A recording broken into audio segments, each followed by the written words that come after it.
Hello, everybody, and welcome to the Lowdown. This is the post-election edition, and joining me today, Chris Roberts. Chris, welcome to the show. Thanks, Mike. I know it's been a little while. It's been a little while, and I feel like we've got so much to cover here. There's, so much news. I know everybody's probably getting tired of all the stuff that's happening, but I thought we could break it down on what's important, and I'll leave it to you to kind of see where we start because it's too much on the table. Right, Mike, because this could be an hour-long episode, and so in terms of at least the initial market economic, I would say, impact, or for that matter, reaction to last week's election, right? I think you've seen a lot of optimism in financial markets, right? We've seen a huge rally, following the election of Trump there. And so, I think what you're really seeing is, a lot of optimism driven by a much looser regulatory environment, an environment that is far more conducive potentially for businesses small and large. I know we were talking before recording, or you said there's optimism in the NFIB index for the first time in a while. And I think that, that is what's putting a lot of wind in the sails, if you will. Now, let's take into account that markets are always volatile leading up to elections. Sure. If there's a veil of uncertainty, that veil of uncertainty gets removed, so to speak, and so markets exhale and then begin to basically price for what is the new reality. The new reality is a far more business business-friendly environment, one that is far less full of regulatory red tape, which is pretty good for markets. So sure. Well, you mentioned that the National Federation of Independent Business, NFIB Optimism Index, and so the reading that we had just this previous reading was pre-election. So it's actually it's actually at the highest level we've seen since 2022. I can only imagine the one we're going to get next month is going to be pretty high. It's going to exceed quite a bit.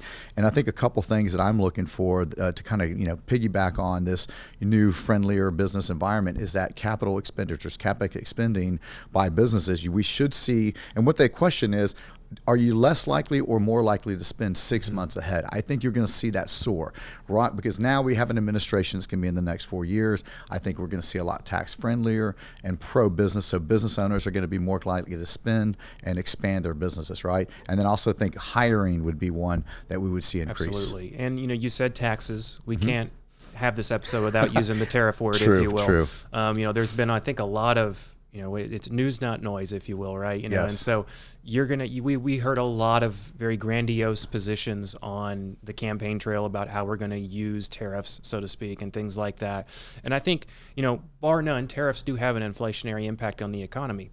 But if you are able to stimulate economic growth alongside that inflation, it doesn't look so bad. Now, if we get into an environment where we don't get enough red tape removed, we don't create enough business activity, and we have a lot of inflation from tariffs, well, that's a very bad outcome. Sure. But if we've got higher inflation, but higher economic growth, and in turn, higher baseline interest rates, that's not as bad as a potential more stagflationary environment. So I think, yes, tariffs could be a bad thing. I wouldn't necessarily look at everything that was said on the campaign trail. I think that those policy decisions are going to be very, very, methodical and formulated.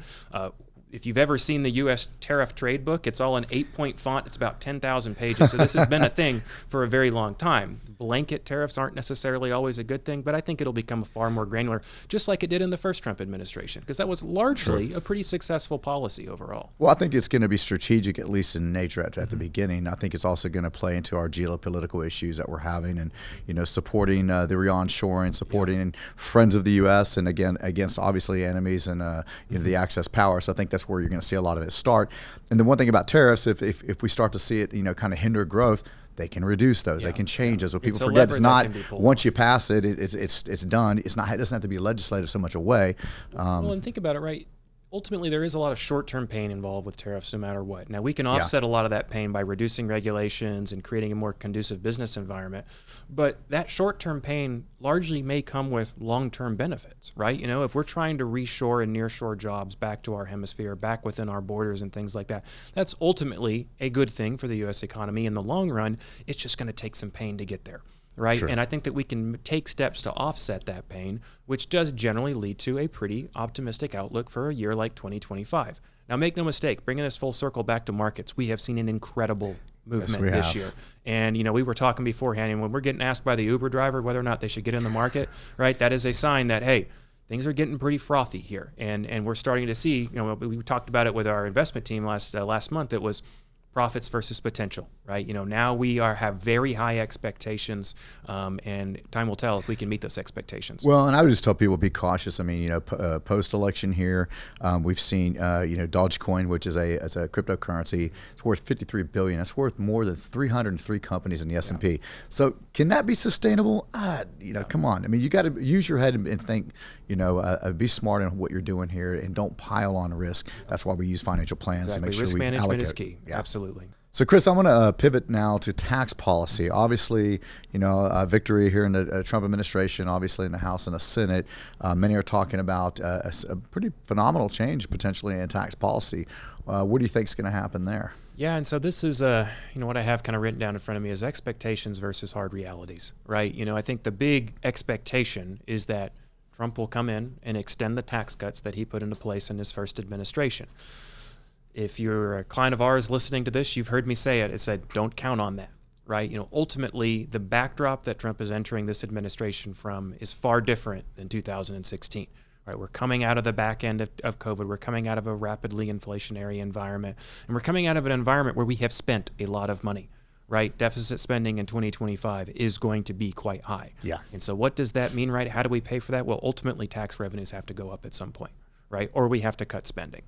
One of those two things is more likely than the other. So regardless of who controls the Congress or Senate or the White House, we need to face the hard reality, which is we have a spending problem, we have a deficit problem, and that could potentially restrict Trump from having the ability to extend those tax cuts. I think that they might be piecemeal because there are pieces in there that are having a huge economic impact on call it the lower half, if you will, of income earners. They're having a great positive impact, but I don't see it getting fully extended. I think they're going to piecemeal little pieces of it. They may even change some things. I've heard some folks ask about, hey, do we think we're going to get the provision passed where Social Security is no longer taxable, right? Because a lot of people don't realize that their benefits are taxable. I said, that's probably more likely because that doesn't have a significant impact on government revenue, but marginal tax rates do. You're hearing lots of things. Yeah. I mean, for one, you mentioned spending. I mean, prior to the election, not one person mentioned cutting spending. However, now you've heard about the Department of Government Efficiency or Dodge, whatever, with Elon and I can't pronounce the last guy's name. Sorry, but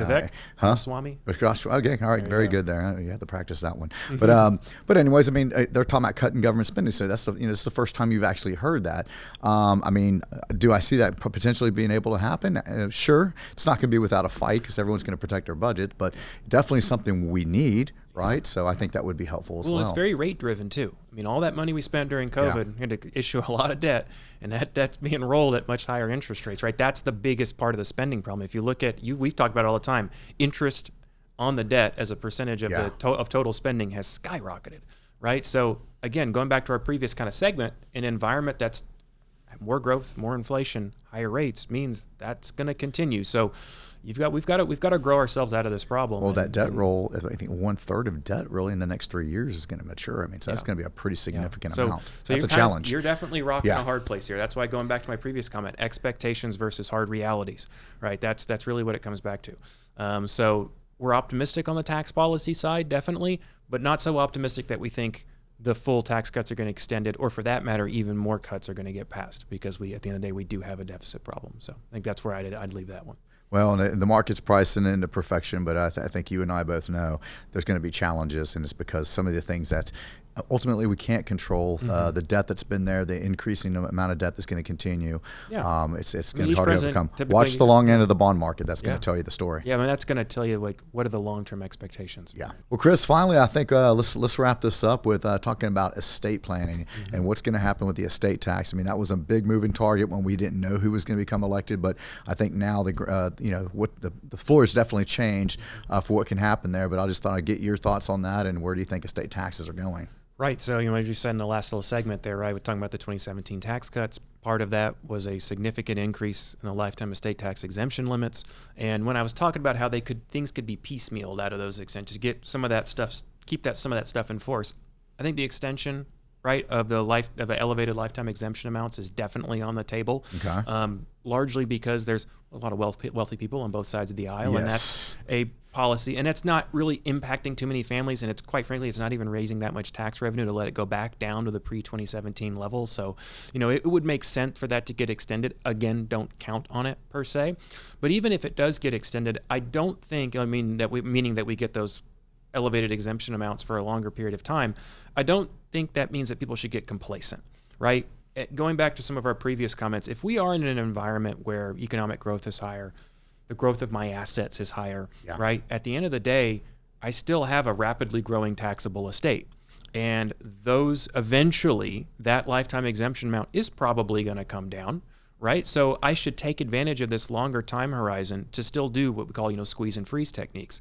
If I'm at risk of an estate tax, I need to be moving assets out of my taxable estate. And that hasn't necessarily changed with the Trump presidency, because like I said, my asset base is probably going to grow faster under a Trump presidency.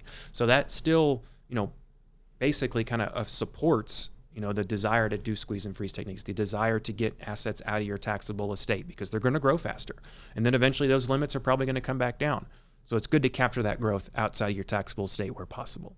Well, why don't you walk us through what's going to happen in 2026? Yeah. So, as it's scheduled right now, right, we've all got, $13.7 million that we can pass to our heirs estate tax free, right? That's the rule until January 1st, 2026. Call it a husband and wife couple. Each one has 13.5, going up. I think it's getting close to 14 million next year with inflation. That gets cut in half on January 1st, 2026. So what a husband and wife couple can pass on to the next generation estate tax free. Now it's just what one spouse can do today. If that makes sense, right? So that's still a lot of money, right? That's still it's still much higher than it was even was that pre-Obama era, right? It was $1 million. Yes, it was. I remember. And that's why so many people's estate plans have different called AB trust planning and things like that in it. But, that is what happens on January 1st, 2026. I think what we're saying here is that timeline for that specific provision could get extended. Sure. Don't necessarily count on it being extended into perpetuity. And I think there's still a lot of efficacy behind doing these techniques to get assets out of your taxable estate, simply because those assets are probably going to grow a lot faster. So may as well capture that growth outside your taxable estate. Well, you hear estate planners, they're all over the spectrum. Some are being very aggressive. Obviously, that's a big cut. It's cut in half. What would you say is a prudent approach to looking at what your estate is and deciding what to do in anticipation of this cut? What's great is math doesn't lie. And that what you can do is you can basically, and we do this for our clients all the time, right, Mike? We formulate, okay, here's what we're worth today. Here's what we think we're going to be worth tomorrow based on our financial modeling and your needs, goals, wants, and desires. And here's the different scenarios of where the lifetime exemption could go. Today, post-2026, worst case scenario after the Trump presidency, let's say we get someone that's really aggressive on estate taxes, get into office, maybe someone swings farther to left, if you will, right? We break those scenarios down, and then we say, what can we do today to prevent a less than optimal outcome tomorrow? Right? And that's what squeeze and freeze is. It's what can I get out of my taxable estate today to prevent the worst possible outcome tomorrow? Right? So that's exactly what we do. Break it down into spreadsheets, break it down into just good math, if you will, sound math based on realities we face today, and then see what's most feasible. Because everybody's situation is a little bit different. Sure. Nobody likes the idea of giving away money per se, but if there are definitely vehicles people can use that can help them reduce their taxable estate without necessarily losing access to all those dollars they're setting aside as well. Well, I would say for the last couple of years, the fear of this election or the uncertainty around it has created a lot of tactics I've seen. But I think to what you're saying is now that it's passed, you know what, you can relax. I don't think there's any you must do this now and act now or it's not going to be there. I think the kind of the fear of things changing rapidly or going against you, I think people can just relax, take a good approach, sit down with your advisor, sit down with somebody, go through it, take a methodological approach and approach it that way and take your time. Yeah, absolutely. And it's a big thing about, like you said, a lot of folks are all about getting out in front of laws that have yet to be passed. Yeah. I don't tend to sit in that camp because ultimately that's a lot of money and attorney fees, CPA fees, things of that nature that you may not have had to spend. They'll be happy to charge. They'll be happy to charge the hourly cost. That's also why it's a great reason to have, just a general advisor you've got on call at all times, right? We can always bounce off. Absolutely. Well, Chris, great having you here again. Well, I know we have a group. We probably cover many, many more hours of this stuff, but you know what, we'll be getting throughout the remainder of this year. Next year, we'll be definitely keeping people informed. I'm sure I'll be back in the first half of next year at some point when we start getting some of these policies actually rolled out. And that's going to be entertainment to say the least. Absolutely. All right. Thanks for joining. All right, Chris. Thanks.